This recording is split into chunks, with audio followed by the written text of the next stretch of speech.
যাও বম্বাইয়ের করো রানি। রোদ ঝলমলে দুপুর, দূর থেকে দেখলে মনে হবে পাহাড়ি কোনো অঞ্চলের বাগান। আসলে এটি চাঁপাইনবাবগঞ্জ সদর উপজেলার রামচন্দ্রপুর হাট এলাকার চায়না কমলার বাগান। লাগাও মেশিন লাগাও।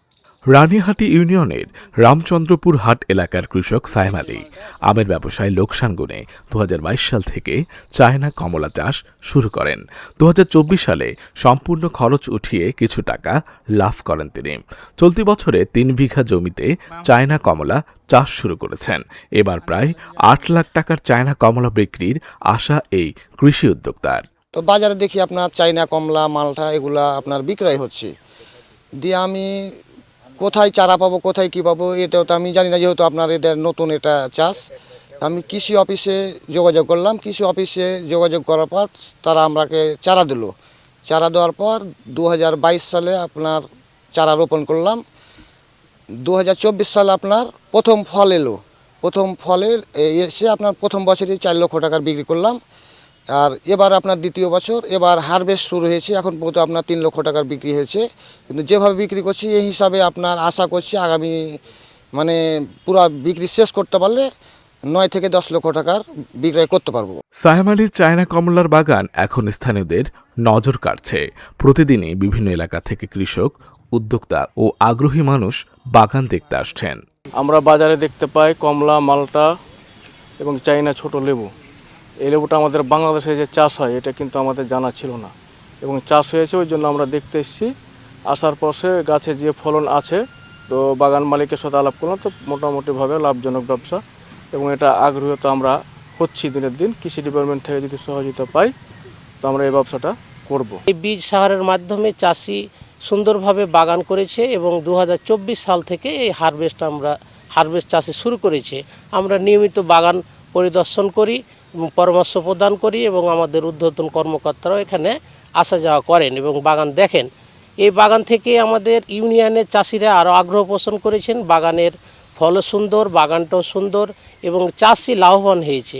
দর্শনার্থীরা বাগানের প্রতিটি ফল ও চাষের পদ্ধতি পর্যবেক্ষণ করছেন।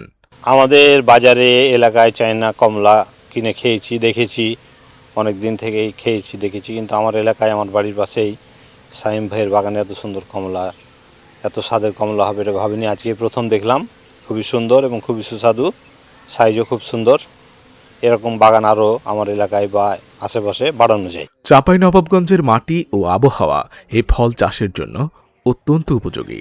চাষিরা আগ্রহী হলে উৎপাদন বাড়ানো সম্ভব বলছেন কৃষি কর্মকর্তা। বেশ কিছুদিন থেকেই এই কমলা চাষ করে আসছেন এবং সফলতাও পেয়েছেন। তো আমাদের বছরে 10,000 কোটি টাকার মতো ফল আমদানি করা লাগে, যার 85%ই আপেল, কমলা, মালটা। তো আমরা আশা করছি যে যদি দেশে এই যে চায়না কমলাটা আছে, চায়না কমলা, দার্জিলিং কমলা চাষাবাদ করা যায় তাহলে আমদানি নির্ভরতা কমানো যাবে।